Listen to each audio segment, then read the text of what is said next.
There's a photograph from 1933. It shows the chairman of America's second largest bank shaking hands with the man who would finance Hitler's rise to power. This wasn't a secret meeting. It happened in broad daylight, and the American government knew about it. By the time the world realized what had been built, it was already too late to stop. The Third Reich didn't just appear. Someone had to pay for it. I've spent years reading through declassified documents, congressional hearings, and financial records that most people never see. What I found wasn't a conspiracy. It was business as usual. And that's somehow worse. When Germany surrendered in 1918, the country was destroyed. The Treaty of Versailles demanded reparations so massive that Germany couldn't possibly pay them. Hyperinflation wiped out savings overnight. A wheelbarrow of cash couldn't buy a loaf of bread.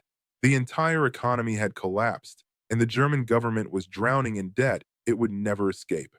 That's when Wall Street saw an opportunity. American banks had money. Germany needed it desperately, and there was a mechanism already in place to make it all look legitimate. It was called the Dawes Plan, introduced in 1924.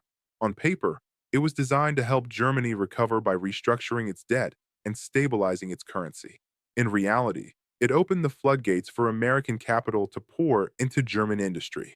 J.P. Morgan, National City Bank, and dozens of other financial institutions began lending hundreds of millions of dollars to German corporations and municipalities. They financed the construction of factories, power plants, chemical facilities, and transportation networks. Germany was being rebuilt, and American investors were getting rich doing it. But here's what they didn't advertise. Many of those factories were dual purpose. A chemical plant that produced fertilizer could be converted to produce explosives. A steel mill could manufacture tanks just as easily as it made cars. The infrastructure being built with American money was designed to be weaponized the moment someone decided to use it that way. By the time Hitler came to power in 1933, the groundwork was already laid. The factories were operational. The supply chains were established.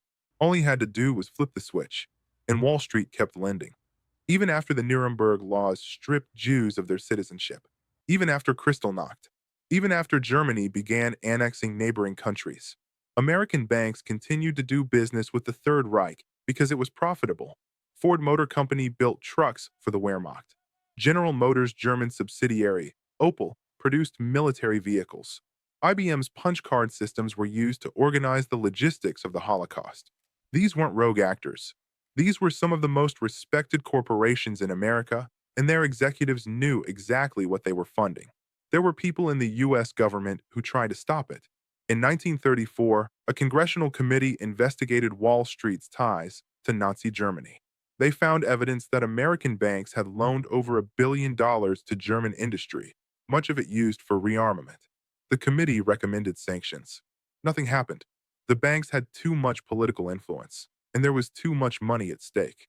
It wasn't until Pearl Harbor in 1941 that the American government finally severed financial ties with Germany. By then, the war machine was fully operational. The factories built with American loans were producing the tanks that rolled through Poland, the planes that bombed London, the submarines that hunted Allied ships in the Atlantic. After the war, there were trials. The Nuremberg trials prosecuted Nazi leaders for war crimes.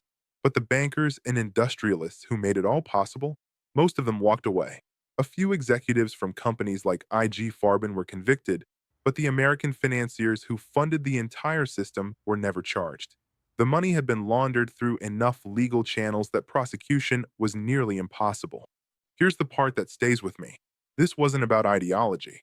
The bankers who financed Nazi Germany didn't care about Hitler's politics.